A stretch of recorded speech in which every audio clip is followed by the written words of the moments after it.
الشيطان الرجيم بسم الله الرحمن الرحيم ومن آياته أن خلق لكم من أنفسكم أزواجا لتسكنوا إليها وجعل بينكم مودة ورحمة إن في ذلك لآيات لقوم يتفكرون.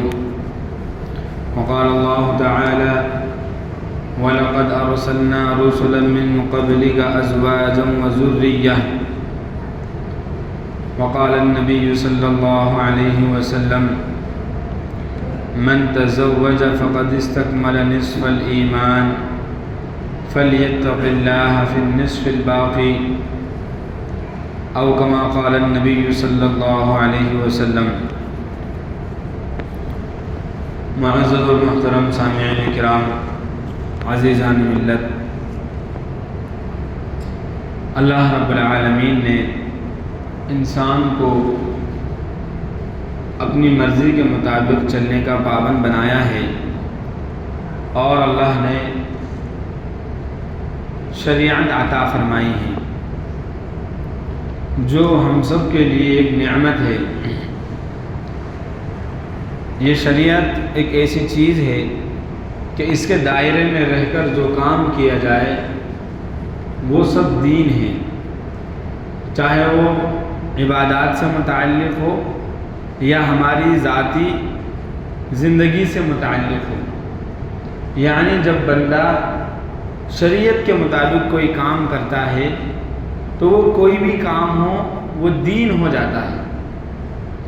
یعنی جس کو ہم سمجھتے ہیں کہ ایک تو دین ہے، ایک دنیا ہے، ایک دین ہے، ایک دنیا ہے، تو جب دنیا کو ہم شریعت کے مطابق کریں گے اور ہماری نیتیں درست ہوں گی تو وہی دنیا ہمارے لیے دین بن جائے گا۔ اور اگر دین کا کام ہے لیکن اس میں نیت خراب ہے، دکھاوا ہے، ریاکاری ہے، یا انسان شہرت چاہتا ہے، تو وہی دین اس کے لیے دنیا بن جائے۔ تو اصل چیز ہے کہ نیتیں درست ہوں اور وہ کام شریعت کے مطابق ہو۔ موٹر چلا دو، یہ اصل ہے۔ اس کی ایک مثال ہے نکاح۔ نکاح جو ہے یہ ایک معاملہ ہے۔ نکاح کے ذریعے سے دو خاندان، پریوار اور دو انسان ایک دوسرے کے قریبی ہو جاتے ہیں۔ اگر یہی نکاح شریعت کے مطابق ہو جائے، سنت کے مطابق ہو جائے، رسول اللہ صلی اللہ علیہ وسلم کے طریقے کے مطابق ہو جائے، تو یہی نکاح انسان کے لیے عبادت اور دین بن جاتا ہے۔ اسی لیے یہ بات یاد رکھیں کہ یوں تو نکاح ایک سماجی ضرورت ہے لیکن وہ شرعی عبادت بھی ہے۔ نکاح معاشرتی سماجی ضرورت ہے اور اس کے ساتھ ساتھ وہ شرعی عبادت بھی ہے۔ جیسے دوسری عبادتوں میں ثواب ملتا ہے، ایسے ہی نکاح میں بھی ثواب دیا جاتا ہے۔ نکاح ہے ہی ایسی چیز، چنانچہ نبی اکرم صلی اللہ علیہ وسلم کی روایت ہے، حضرت انس رضی اللہ تعالیٰ عنہ سے مروی ہے، آپ صلی اللہ علیہ وسلم نے ارشاد فرمایا من تزوج فقد استکمل نصف الایمان فلیتق اللہ فی النصف الباقی، کہ جس نے شادی کر لی، جس انسان نے نکاح کر لیا، اس کا آدھا ایمان مکمل ہو گیا۔ یہ نبی اکرم صلی اللہ علیہ وسلم کی حدیث ہے کہ جس نے نکاح کر لیا اس کا آدھا ایمان مکمل ہو گیا۔ فَلْيَتَّقِ اللَّهَ فِي النِّصْفِ الْبَاقِي، اب جو باقی کا آدھا ایمان ہے اس سلسلے میں وہ اللہ سے ڈرتا رہے تو دھیرے دھیرے اس کا یہ پورا کا پورا ایمان مکمل ہو جائے گا۔ تو ایمان کے آدھے ایمان کے مکمل ہونے کا ذریعہ کیا ہے؟ نکاح۔ نکاح ہے یہ، اسی لیے کہا گیا، در مختار کی عبارت ہے، لیس لنا عبادت شرعت من عہد آدم الی الآن حتی تستمر فی الجنہ الا النکاح، کہ آدم علیہ السلام سے لے کر جنت تک اگر کوئی ایسی عبادت ہے جو برابر قائم رہی اور برابر اس پر عمل کیا جاتا رہا اور جنت میں بھی وہ عبادت باقی رہے گی، تو وہ عبادت ہے نکاح۔ کون سی عبادت ہے وہ؟ نکاح۔ بہت بڑا مسئلہ یہ ہے کہ ہم نے نکاح کو عبادت ہی نہیں سمجھا۔ ہم نے تو یہ سوچا کہ یہ ایک ضرورت ہے، بچہ بڑا ہو گیا، بچی بڑی ہو گئی تو کر دو نکاح۔ اور آپ غور کیجیے، آپ سب لوگ صف اول کے نمازی ہیں، آپ اس کو سمجھیے کہ نکاح عبادت کیسے ہے، ہم اس پر زور دیں گے۔ دوسری چیز، نکاح عبادت ہے، جنت کی عبادت ہے یہ، اور اس کو کہا جاتا ہے یہ جنتی عبادت ہے، کیونکہ سب سے پہلا نکاح سیدنا حضرت آدم علیہ السلام کا حضرت حوا علیہ السلام سے ہوا تھا۔ کہاں ہوا تھا یہ نکاح؟ جنت کے اندر یہ نکاح ہوا تھا۔ کہاں ہوا تھا؟ جنت کے اندر۔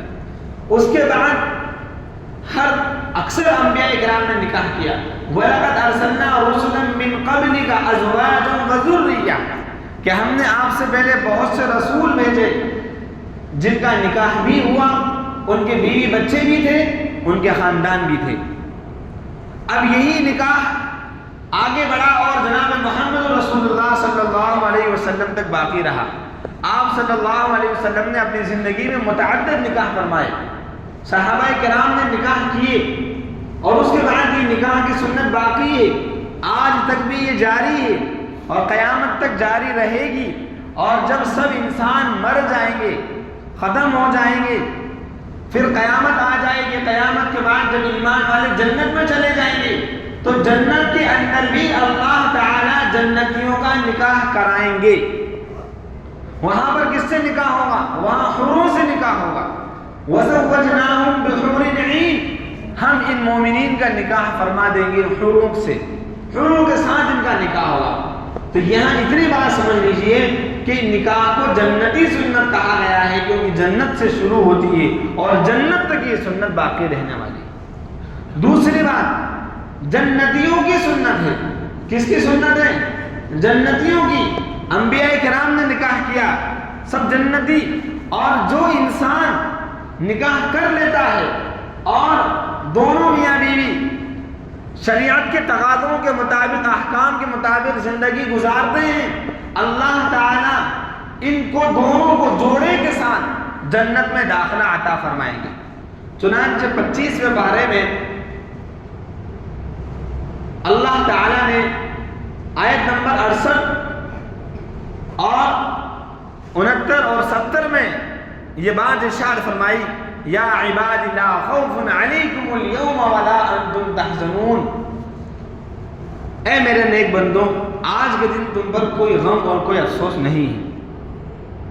الذین آمنوا بآیاتنا وکانوا مسلمین، جو ہماری آیتوں پر، قرآن پاک پر یقین رکھتے تھے اور اللہ کی حکم اور اس کی شریعت کے تابع فرمان تھے۔ ادخلوا الجنت انتم وازواجکم تحبرون، چنانچہ آج تم بھی اور تمہاری بیویاں بھی مسکراتے چہرے کے ساتھ جنت میں داخل ہو جاؤ۔ یعنی قیامت کے دن اللہ تعالی میاں اور بیوی دونوں کو مسکراتے ہوئے جنت میں داخلہ عطا فرمائیں گے، جبکہ ان دونوں کی زندگی اللہ کے حکم اور شریعت کے مطابق گزری ہوگی۔ تو یہ نکاح جو ہے جنت میں لے جانے والی عبادت ہے، تو جنتیوں کی یہ عبادت ہے۔ اچھا، ابھی یہاں ایک بات آپ نے سنی آیت میں کہ اللہ تعالیٰ جنت میں حوروں سے نکاح کرا دیں گے، اور یہ بھی سنا کہ بیوی کے ساتھ جنت میں داخل ہوں گے۔ تو مسئلہ کیا ہے؟ یا حور رہے گی یا بیوی رہے گی؟ کیا مسئلہ ہوگا؟ اللہ تعالیٰ حور تو دیں گے ہی، لیکن اس کے ساتھ جو دنیا کی بیوی ہے، دنیا میں جو ہمارے ساتھ شریک حیات تھی، ان کو اللہ تعالیٰ ان تمام جنت کی حوروں کی ملکہ اور سردار بنا دیں گے۔ وہ ان سب کی ہیڈ ہوں گی اور یہ سب خادمہ کی طرح ان کے نیچے کام کریں گے. لیکن چونکہ کسی سے بھی خدمت لینا ہے تو بغیر نکاح کے تو بے پردگی ہوتی ہے، اس لیے جنت کے اندر بھی نکاح کرایا جائے گا. یہاں سے ہمیں یہ بات سمجھ میں آ جانی چاہیے کہ نکاح جو ہے ایک سماجی ضرورت کے ساتھ ساتھ شرعی عبادت بھی ہے، اور یہ شرعی عبادت اسی وقت ہو سکتی ہے جبکہ ہم اس کو شریعت کے مطابق ادا کریں. صحیح ہے نا بات؟ نہیں تو یہی چیز ہمارے لیے وبال اور گناہ کا ذریعہ بن جائے. سمجھ میں آ رہی ہے؟ اگر کوئی دینی معاملہ ہے لیکن اس میں بھی ہماری نیت غلط ہے تو وہ چیز بھی ہمارے لیے گناہ کا اور پکڑ کا ذریعہ بن جائے.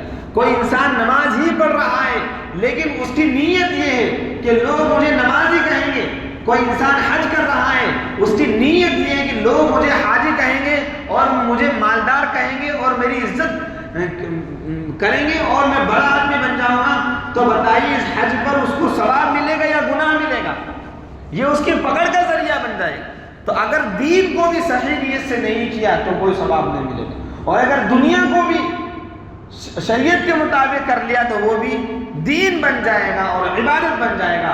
لہذا ہم سب یہ عہد کریں گے انشاءاللہ ہم ہمارے بچوں کے جو اب ہم تو سب بڑے ہو گئے، ہمارے جو بچے ہیں ان سب کا نکاح شریعت اور سنت کے مطابق کریں گے انشاءاللہ. دوسری بات، نکاح جو ہے یہ ایک تو چیز ہو گئی تکمیل ایمان کا ذریعہ. نکاح کے ذریعے سے ایمان مکمل ہوتا ہے، جیسے ہم نے حدیث پیش کیا آپ کے سامنے کہ جس نے نکاح کر لیا اس کا ایمان آدھا ایمان مکمل ہو گیا اور آدھے ایمان کے بارے میں وہ اللہ سے ڈرتا ہے. ظاہر سی بات ہے جب انسان نکاح کر لے گا تو ایمان تو مکمل ہوگا ہی، ساتھ ہی ساتھ ایمان محفوظ بھی ہو جائے گا. تو ایمان کی حفاظت ہوگی، اور ایمان کی حفاظت نکاح سے کیسے ہوگی؟ کیونکہ جب انسان نکاح کر لے گا تو وہ اپنے خواہشات کو اور اپنی شہوت کو ناجائز طریقے سے پورا نہیں کرے گا، یعنی وہ زنا سے بچ جائے گا. اور زنا یہ جرم ہے، گناہ ہے. قرآن پاک کے اندر اللہ تعالیٰ نے ارشاد فرمایا وَلَا تَقْرَبُوا الزِّنَا إِنَّهُ كَانَ فَاحِشًا، کہ زنا کے قریب بھی مت بھٹک جانا. یہ نہیں کہا زنا مت کرنا، یوں کہا زنا کے قریب بھی مت جانا. تو زنا کے قریب ہونے کی جو چیزیں ہیں یعنی غیر محرم پر نگاہ ڈالنا، اس سے بات کرنا، اس کے بارے میں سوچنا، یہ سب ممنوع ہے، گناہ کے کام ہیں. اب اگر نکاح ہو جائے گا تو یہی انسان اس زنا سے بچ جائے گا تو اس کا ایمان محفوظ ہو جائے گا. آپ کو معلوم ہے زنا کتنی خطرناک برائی ہے. جو انسان زنا میں مبتلا ہوتا ہے اس کا ایمان ختم ہو جاتا ہے. بخاری شریف کی حدیث ہے لا یزنی الزانی حین یزنی وهو مؤمن، کہ جس وقت انسان زنا کرتا ہے اس کا ایمان باقی نہیں رہتا. بعض روایتوں کے اندر آتا ہے کہ اس کا ایمان اس کے اوپر چھتری کی طرح رہتا ہے، اس کے دل سے ایمان نکل جاتا ہے اور ایمان اس کے اوپر رہتا ہے. اگر یہ زنا کرنے کے بعد اللہ سے توبہ کر لے تو اس کا یہ ایمان لوٹ آتا ہے، اور اگر اسی حالت میں اس کو موت آ جائے تو وہ بغیر ایمان کے مر جاتا ہے. اس لیے اپنے پوری نسل کو، پوری انسانیت کو، خاص طور سے تمام امت کو اس طرف توجہ دینا چاہیے تاکہ انسان اور ہم سب اور تمام کے تمام لوگ زنا سے محفوظ رہیں. یہ سماجی برائی ہے جس سے عزتیں برباد ہو جاتی ہیں اور آپس میں فتنہ اور فساد پھیلتا ہے. نکاح کے بالمقابل صفاح ہے. نکاح عزت کو محفوظ کرنے کا ذریعہ ہے، ایمان کے مکمل ہونے کا ذریعہ ہے، اور اس کے بالمقابل میں صفاح یعنی زنا ایمان کے ختم ہونے اور عزتوں کے برباد ہونے کا ذریعہ ہے. لہذا نکاح کو اس لیے بھی اہمیت دینا چاہیے تاکہ یہ نسل جو ہے زنا سے محفوظ ہو جائے. ایک روایت کے اندر آتا ہے کہ اگر کسی کی اولاد بڑی ہو گئی اور وقت رہتے ہوئے اس نے ان کا صحیح جگہ پر رشتہ اور نکاح نہیں کیا اور وہ اولاد کسی گناہ میں مبتلا ہو گئی تو اس گناہ کا وبال اس کے باپ پر پڑے گا. چاہے وہ بدنگاہی کرے، چاہے وہ غیر محرم سے باتیں کرے یا اس سے آگے بڑھ کر کوئی بڑا گناہ کرے، اس کا سبب ہے اس کا ابا، اس کے والد، کیونکہ یہ بڑا ہو گیا اور اس کے والدین نے ابھی تک اس کی نکاح کی فکر نہیں کی. تیسری چیز، نکاح ایمان کی تکمیل کے ساتھ ساتھ جائز طور پر شہوت کے مکمل کرنے کا تکمیل کا ذریعہ ہے. یہ بہت اہم چیز ہے. یہ سب باتیں اس لیے سمجھانے کی ضرورت پڑ رہی ہے کہ ہم نے نکاح کو کچھ سمجھا ہی نہیں. ہم نے یہ سمجھ لیا کہ شادی آئی تو شادی کا مطلب خوب بہترین موج مستی کرنا، سارے رشتے دار کا جمع ہو جانا، کوئی جماوڑے میں ہلدی لگا لینا، مہندی لگا لینا، چنے ابال کے کھا لو، گیہوں ابال کے کھا لو، لوگوں کو کھلا دو، نئے کپڑے پہن لو، نیا جوڑا پہن لو، اور پھر سب کے سب واپس اپنے گھر چلے جاؤ، یہ ہو گئی شادی۔ حالانکہ اس طریقے سے ہمیں غور کرنا ہے۔ چنانچہ حضرت ابو ہریرہ رضی اللہ تعالیٰ عنہ کی روایت ہے، آپ صلی اللہ علیہ وسلم نے ارشاد فرمایا، ان بکل تسبیحۃ صدقہ، حدیث میں آپ غور کیجیے، ہر تسبیح صدقہ ہے، ان بکل تکبیرۃ صدقہ، ہر تکبیر صدقہ ہے، یعنی سبحان اللہ کہنا صدقہ، الحمدللہ کہنا صدقہ، اللہ اکبر کہنا صدقہ، وامر بالمعروف صدقہ، بھلائی کا حکم کرنا یہ بھی صدقہ، ونہی عن المنکر صدقہ، اور برائی سے روکنا یہ بھی صدقہ، وفی بضع احدکم صدقہ، اور بیوی سے صحبت کرنا یہ بھی صدقہ ہے۔ صحابہ نے پوچھا یا رسول اللہ، اس سے تو ہماری خواہش پوری ہو رہی ہے، اس سے تو انسان اپنی خواہش کو پوری کرتا ہے، بیوی کے ساتھ صحبت کرتا ہے، تو اس میں ثواب اور صدقے کی بات کہاں سے آ گئی؟ رسول اللہ صلی اللہ علیہ وسلم نے ارشاد فرمایا، تمہارا کیا خیال ہے اگر یہ اپنی اس خواہش کو غیر محل میں اور زنا کے ذریعے سے پوری کرتا تو کیا اس کو گناہ ملتا یا نہیں ملتا؟ ضرور اس کو گناہ ملتا۔ تو آج یہ اس زنا سے بچ کر، اس گناہ سے بچ کر جائز طریقے سے اپنے خواہش کو پوری کر رہا ہے، لہذا اس کے بدلے میں اس کو ثواب ملے گا، صدقے کا ثواب ملے گا۔ سبحان اللہ، کتنی اہم بات ہے، ہم نے اس طرح غور ہی نہیں کیا۔ اگر ایک باپ اس نیت سے اپنے بچوں کی شادی کرے کہ یہ گناہوں سے بچ جائیں گے، اس باپ کو بے پناہ اجر و ثواب ملے گا، ہر دن اس کو صدقے کا ثواب ملے گا۔ دوسری چیز، روایت ہے حضرت عبداللہ ابن مسعود سے کہ ارشاد فرمایا رسول اللہ صلی اللہ علیہ وسلم نے، یا معاشر الشباب من استطاع منکم الباءۃ فلیتزوج فإنه اغض للبصر واحسن للفرج ومن لم يستطع فعليه بالصوم فإنه له وجاء۔ اے نوجوانوں کے گروہ، نوجوانوں کو خطاب کیا، اے نوجوانوں سنو، تم نوجوان ہو گئے ہو، جوان ہو گئے ہو، اور جوانی کے اندر جوانی اوپر چڑھتی ہے، انسان کے اندر شہوت پیدا ہوتی ہے، کوئی اس کا انکار نہیں کر سکتا، کوئی صوفی سنت نہیں بن سکتا، چاہے وہ پیر بن جائے، ولی بن جائے، کچھ بھی ہو جائے، جوان ہے تو اس کے اندر جوانی کا عنصر پایا جائے گا، شہوت موجود ہوگی۔ تو حضور نے ارشاد فرمایا کہ تمہارے اوپر واجب ہے، ضروری ہے کہ تم، اگر تمہارے پاس حیثیت ہے، طاقت ہے، تو نکاح کر لو۔ حیثیت کا اور طاقت کا کیا مطلب؟ اس کا مطلب یہ ہے کہ جب نکاح کے ذریعے سے کسی لڑکی کو ہم اپنے گھر میں لائیں گے تو اس کے کھانے پینے کا انتظام کر سکیں، اس کو رہنے سہنے کا گھر دے سکیں اور اس کا مہر ادا کر سکیں۔ صرف اتنا سمجھنا نا، 5-7 لاکھ کا جو بجٹ ہم نے بنا رکھا ہے کہ اتنی گاڑیاں بارات کے لیے، اتنے لوگوں کا کھانا، اس میں یہ آئٹم ہونا، اس میں بریانی ہونا، اس میں گوشت مانڈے ہونا، اس میں یہ والا میٹھا ہونا، اس میں یہ سسٹم ہونا، یہ سب ہم نے کیا ہے، شریعت کا اس میں کچھ بھی نہیں ہے۔ اگر موٹا موٹا اتنا ہے کہ حیثیت کے مطابق مہر دے دیا جائے اور اپنے گھر میں جب کوئی آ رہی ہے یا کوئی انسان آ رہا ہے اس کے رہنے کا انتظام کر دیا جائے اور اس کے کھانے پینے کا انتظام کر دیا جائے، اب نکاح فرض ہو گیا۔ اب بلا وجہ کی ضرورتوں کی وجہ سے نکاح میں تاخیر کرنا گناہ ہے۔ آپ نے سنا ہوگا حضرت علی رضی اللہ تعالیٰ عنہ کی روایت، حضور نے ارشاد فرمایا 3 چیزیں ایسی ہیں جن میں تاخیر نہیں کرنا چاہیے۔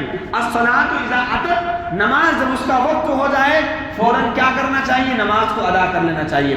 نمبر 2، العیب، بے نکاحی عورت، جب اس کے لیے مناسب رشتہ مل جائے اور وقت ہو جائے تو اس کا فوراً نکاح کر دینا چاہیے۔ نمبر 3 جب جنازہ حاضر ہو جائے تو اس کو وقت پر پڑھ لیا جائے۔ یہ تینوں چیزوں میں جلدی کرنا چاہیے، کسی چیز میں بھی بلا وجہ تاخیر نہیں کرنا چاہیے۔ ہم اس میں لگے رہیں کہ اس کی نوکری لگ جائے، اس کی جاب لگ جائے، اس کا فلانا کام ہو جائے، تو وہ چیز تو نکاح کے بعد بھی ہو سکتی ہے۔ کس نے منع کیا؟ یہ کس نے منع کیا کہ نکاح کے بعد پڑھائی نہیں ہو سکتی؟ ہمارے سامنے کئی ایسے لوگ ہیں جن کی شادیاں عالم کے درجے میں ہمارے ساتھ شروع میں ہو گئی تھی، نکاح کے بعد 7 سال تک انہوں نے پڑھا، پورے عالم بھی بنے، مفتی بھی بنے، اور یہی معاملہ دوسرے لوگوں کے ساتھ ہے۔ نکاح ہونے کے بعد میاں بھی پڑھا اور بیوی بھی پڑھی، اس لیے اس سلسلے میں ہمیں جو ہے خیال کرنا چاہیے اور اس کے ذریعے سے جو ہے نکاح میں تاخیر نہیں کرنا چاہیے۔ اور قرآن پاک کے اندر 21ویں پارے میں سورہ روم کے اندر 21ویں آیت میں اللہ تعالیٰ نے ارشاد فرمایا وَمِنْ آيَاتِهِ أَنْ خَلَقَ لَكُم مِّنْ أَنفُسِكُمْ أَزْوَاجًا لِتَسْكُنُوا إِلَيْهَا کہ اللہ کی نشانیوں میں سے، اللہ کی نشانیوں میں سے، جیسے زمین اور آسمان اللہ کی نشانی ہے، ایسے ایک بڑی نشانی یہ ہے کہ اس میں تمہیں میں سے تمہارے لیے تمہاری طرح تمہاری بیویاں پیدا کرنا۔ کیوں پیدا کی؟ لِتَسْكُنُوا إِلَيْهَا تاکہ ان سے تمہیں سکون حاصل ہو، اطمینان ملے۔ بھٹکتی روح جو شہوت کے ذریعے سے انسان کا دماغ بھڑبڑا ہو جاتا ہے، اس کو سکون مل جائے۔ اور وَجَعَلَ بَيْنَكُمْ مَوَدَّةً وَرَحْمَةً قرآن پڑھ رہا ہوں، توجہ دیجیے، وَجَعَلَ بَيْنَكُمْ مَوَدَّةً وَرَحْمَةً اور اس بیوی کے ذریعے سے تمہارے درمیان میں محبت پیدا کر دے، اور محبت کے ساتھ ساتھ رحم دلی مہربانی پیدا کر دے۔ محبت تو ہوتی ہی ہے، ایک روایت میں ارشاد فرمایا لم تر للمتحابین احدا الا النکاح، یعنی نکاح والوں میں جو محبت پائی جاتی ہے وہ کسی اور میں اتنی محبت نہیں پائی جاتی۔ بعض مرتبہ خونی رشتے میں اتنی محبت نہیں ہوتی جتنا کہ نکاح کے ذریعے سے محبت پیدا ہو جاتی ہے۔ یہ اللہ کی نشانی ہے۔ اور بڑھاپے میں ضرورت کے وقت میں جتنا بیوی کام آتی ہے اتنا نہ بیٹی کام آتی ہے نہ بیٹا کام آتا ہے۔ سب سے زیادہ انسان کو ضرورت اپنے شریک حیات کی پڑتی ہے، بیوی کو شوہر کی ضرورت پڑتی ہے۔ یہ اللہ کا نظام ہے۔ اللہ نے فرمایا ان فی ذلک لآیات لقوم یتفکرون، اگر غور کرو گے تو اس کے اندر بھی اللہ کی نشانیاں موجود ہیں۔ اس سے سمجھ میں آیا کہ شریعت میں نکاح کا بہت بڑا درجہ ہے۔ ہم نے اس کو صرف یوں ہی ہنسی کھیل میں ٹال دیا اور ایسے ہی بس کھیل کود کا ذریعہ بنا لیا۔ اور آخری چیز یہ ہے کہ نکاح کے ذریعے سے جو ہے محبت پیدا ہوتی ہے میاں بیوی کے اندر، اور یہ نکاح اولاد کے حاصل ہونے کا جائز ذریعہ بھی ہے۔ قرآن پاک کے اندر 25ویں پارے میں سورہ شورى میں اللہ نے ارشاد فرمایا یَهَبُ لِمَن یَشَاءُ إِنَاثًا وَيَهَبُ لِمَن یَشَاءُ الذُّکُورَ، اولاد دینا اللہ کے ہاتھ میں ہے، جس کو چاہے لڑکی عطا فرما دے، جس کو چاہے لڑکیاں عطا فرما دے۔ او یزوجہم ذکرانا و اناثا ویجعل من یشاء عقیما، اور جس کو چاہے بانجھ کر دے، اس کو نہ لڑکا ملے نہ لڑکی ملے، یہ سب اللہ کے ہاتھ میں ہے، اور اس سب کا ذریعہ ہے نکاح۔ اولاد کیسے حاصل ہوگی؟ نکاح کے ذریعے سے۔ اگر نکاح نہیں کیا تو اولاد تھوڑی مل سکتی، انسان کچھ بھی کر لے۔ شیخ مکی کے بعد ایک شخص آیا، آ کر کے کہنے لگا حضرت میرے لیے دعا کر دیجیے، اللہ مجھے نیک اولاد عطا فرما دے۔ انہوں نے دعا کر دی۔ پھر کچھ دن بعد وہ آیا، حضرت میرے لیے دعا کیجیے اللہ مجھے نیک اولاد عطا فرما دے۔ انہوں نے پھر دعا کر دی۔ پھر وہ آدمی آیا کہ حضرت کچھ دنوں کے بعد حضرت دعا کیجیے، کہ بھائی میں دعا کر رہا ہوں، یہاں بیٹھو ادھر آؤ، یہ بتاؤ میں تمہارے لیے دعا کر رہا ہوں اللہ تمہیں نیک سال اولاد دے، تم نے نکاح کیا کہ نہیں کیا؟ کہ نہیں نہیں میں نے نکاح تو نہیں کیا۔ کم وقت جب نکاح نہیں کیا تو اولاد کہاں سے پیدا ہوگی؟ یہ اللہ نے اولاد کے حاصل ہونے کا جائز طریقہ دیا ہے۔ انسان کی ایک عمر ہو جاتی ہے، اس کے بعد اس کو اولاد کی خواہش پیدا ہوتی ہے۔ ان تمام چیزوں کے ذریعے سے یہ بات پتہ چلتی ہے کہ نکاح ایک عبادت ہے۔ آخری چیز اور بتلاتے ہیں، نکاح جو ہے نصرت الہی کا ذریعہ ہے، نکاح سے اللہ کی مدد آتی ہے۔ سنیے حدیث میں حضور پاک صلی اللہ علیہ وسلم نے ارشاد فرمایا 3 لوگ ایسے ہیں، ثلاثۃ حق علی اللہ عونہم، 3 لوگ ایسے ہیں کہ اللہ نے اپنے ذمے لے لیا ہے کہ اللہ ان 3 لوگوں کی مدد فرمائیں گے، اللہ نے اپنے ذمے واجب کر لیا ہے۔ نمبر 1 مکاتب، المکاتب الذی یرید الادا، غلام ہوا کرتے تھے پہلے تو مالک یہ کہہ دیتا کہ تم ایک کام کرو مجھے اتنے پیسے لا کر کے دے دو میں تمہیں آزاد کر دوں گا، اس کی کوئی وقت دے دیتا کہ 4 دن 4 مہینے 4 سال جو بھی، تو وہ آدمی جو محنت کرتا ہے کہ میں میرے مالک کو پیسہ دے دوں اور اپنے آپ کو آزاد کر دوں، ایک تو یہ ہو گیا، اللہ اس کی بھی مدد کرتے ہیں۔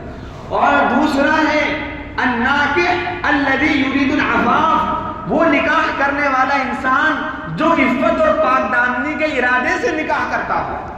کون؟ وہی وہ نوجوان جو نکاح کر رہا ہے کہ اللہ نکاح کے ذریعے سے مجھے پاک دامنی دے دے، میری عزت کو محفوظ کر دے، اس کی اللہ مدد فرماتے ہیں۔ اور ان ینصرکم اللہ فلا غالب لکم، اللہ اگر مدد کر دے تو انسان کو کوئی کمزور نہیں کر سکتا۔ تو کتنی بڑی بات ہے کہ نکاح اللہ کی مدد کا ذریعہ ہے۔ اور تیسرا آدمی المجاہد فی سبیل اللہ، اللہ کے راستے میں جہاد کرنے والا، وہ تو بہت بڑا آدمی ہے۔ یہ نکاح کرنے والا بھی اسی کے برابر ہے کہ اس کو بھی وہی ثواب دیا جاتا ہے۔ اس لیے عزیزان ملت، ہم نے آج کل شادیوں کا موسم چل رہا ہے، والدین سب لوگ ہم لوگ شادیوں میں مشغول ہیں۔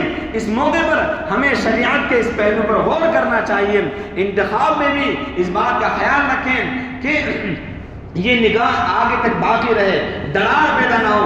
یہ نہ ہو کہ شادی کے بعد کچھ ٹائم کے بعد حالات بگڑ جائیں، طلاق کا معاملہ پیدا ہو جائے، پہلے سے جتنی عام بات تھی اس سے زیادہ نفرت پیدا ہو جائے۔ اس لیے فرمایا گیا کہ نکاح کے معاملے میں ہمیں برابری دیکھنا چاہیے، خاص طور پر دینداری کے معاملے میں دینداری کو ترجیح دینا چاہیے، کیونکہ حسن صورت چند روزہ، حسن سیرت مستقل، یعنی خوبصورتی تو چند دن کی ہے، لیکن جو خوبصورتی ہے یعنی اچھے اخلاق اور دینداری یہ تو ہمیشہ باقی رہنے والی ہے۔ تو حسن صورت چند روز، حسن سیرت مستقل، اس سے خوش ہوتی ہیں آنکھیں اور اس سے خوش ہوتا ہے دل۔ خوبصورتی سے صرف آنکھیں خوش ہوں گی، لیکن اگر بیوی نیک کردار ہے، صالح خاتون ہے، تو اس سے دل خوش ہوگا، اولاد نیک بنے گی، اولاد نیک صالح بنے گی، اس کی بہترین تربیت ہوگی۔ ان چیزوں کا خیال رکھنا ضروری ہے۔ اب یہاں آگے بات یہ سمجھ میں آ رہی ہے ان اتنی باتوں سے کہ اللہ نے نکاح کو عبادت بنایا ہے۔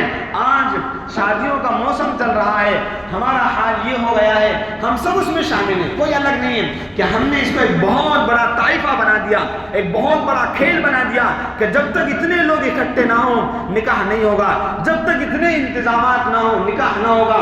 پھر جو عبادت تھی، مستقل عبادت، ابھی میں نے آپ کے سامنے اتنی لمبی تقریر کی جس کا حاصل یہ نکلا کہ نکاح عبادت ہے، اس عبادت کو ہم نے گناہ کمانے کا ذریعہ بنا لیا۔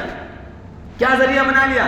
گناہ کمانے کا۔ اجتماعی طور پر جب نکاح کی تقریب آتی ہے، گھروں کے اندر فضول خرچی شروع ہوتی ہے، بہت مہنگے مہنگے کپڑے خریدے جاتے ہیں۔ ارے اللہ نے دیا ہے کپڑے خریدیں پہنے، لیکن ایسا تو نہیں کہ ایک دن کے لیے 25,000 روپے کا جوڑا۔ بعض جگہوں سے بات پتہ چلی کہ ایک دن کے لیے چند گھنٹوں کے لیے جو جوڑا پہنا 45,000 روپے کا، بعض جگہوں پر 2-2 لاکھ روپے کا جوڑا صرف چند دن کے لیے، کچھ گھنٹوں کے لیے میک اپ کرایا 25,000 روپے کا، 30,000 روپے کا۔ یہ سب فضول خرچیاں شروع ہوتی ہیں۔ فضول خرچی کرنے والے شیطان کے بھائی، حضور پاک صلی اللہ علیہ وسلم نے ہمیں اپنا بھائی کہا تھا اور ہم شیطان کے بھائی بن جاتے ہیں۔ اس کے بعد پھر گھر کے اندر رسم و رواج شروع ہوتی ہیں، عورتوں کی خواہش ہوتی ہے کہ جناب یہ والی رسم بھی کی جائے، کنڈا بھی بھرا جائے، مانڈے بھی ہو جائیں، باقلی بھی بنا لی جائے، ہلدی کا کھیل بھی ہو، ہلدی میں انڈے پھوڑے جائیں، ہلدی کا جوڑا الگ سے بنایا جائے، گھوڑے پہ بٹھایا جائے، بعض جگہوں پر سرگس نکالا جائے، ڈھول تاشے بجائے جائیں، بعض جگہوں پر پٹاخے چلائے جائیں، کہیں پر مہندی سالی مہندی لگا رہی ہے، کہیں پہ جوتا چھپایا جا رہا ہے، کہیں پہ کپڑا اس کا نوٹ کا ہار بنایا جا رہا ہے، کہیں پہ سلامی کی رسم ہے۔ یعنی اتنی رسم، اتنے سب کچھ کہ وہ عبادت تو ختم ہو گئی اور گناہوں کا ایک بہت بڑا مجموعہ کہ انسان پوری زندگی میں جتنا گناہ نہ کرے وہ سارے کے سارے گناہ اکٹھا کر کے شادی میں ڈال دے گا، سب مل کر کے۔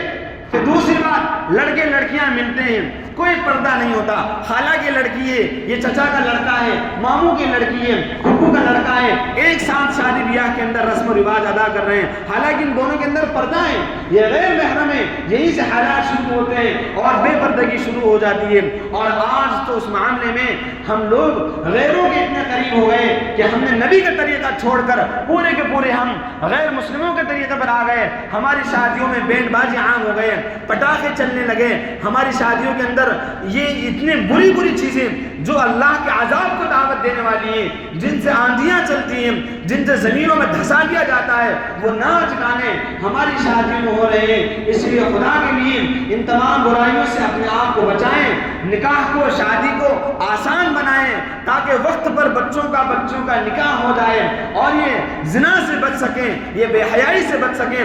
بہت سی بچیاں جو غیر مسلموں کے ساتھ بھاگ گئی، چلی گئی، غور کرنے پر پتہ یہی چلا کہ 25 سال کی عمر ہو گئی، 28 سال کی عمر ہو گئی، باپ کو نکاح کی کوئی فکر ہی نہیں ہے تو پھر غلط تعلقات میں وہ الجھ جاتی ہیں. اور بھی بہت ساری باتیں ہیں. ان تمام چیزوں کو سامنے رکھتے ہوئے پورے شہر والوں نے مل کر، علماء نے مل کر، ذمہ داروں نے، کمیٹیوں نے مل کر کے یہ فیصلہ لیا ہے کہ انشاءاللہ ہمارے شہر میں کسی شادی میں پٹاخے نہیں چلائے جائیں گے، کسی شادی میں بینڈ باجا نہیں ہوگا. ہمارا پیسوں کا بھی فائدہ ہے، ہمارے دین کا بھی فائدہ ہے. اس کی اور وضاحت آ جائے گی. اس کے پمفلیٹ بھی مسجدوں میں لگا دیے جائیں گے اور پہلے سے یہ معاملہ ہمارے یہاں ہے. انشاءاللہ ہم سب مل کر اس پر عمل کریں گے اور اللہ کے گھر میں عہد کرتے ہیں کہ ہم شادیوں کو، نکاح کو آسان بنائیں گے اور زنا کو مشکل بنائیں گے. اللہ تعالی ہم سب کو کہنے سننے سے زیادہ عمل کرنے کی توفیق عطا فرمائے. آمین. وآخر دعوانا الحمدللہ رب العالمین.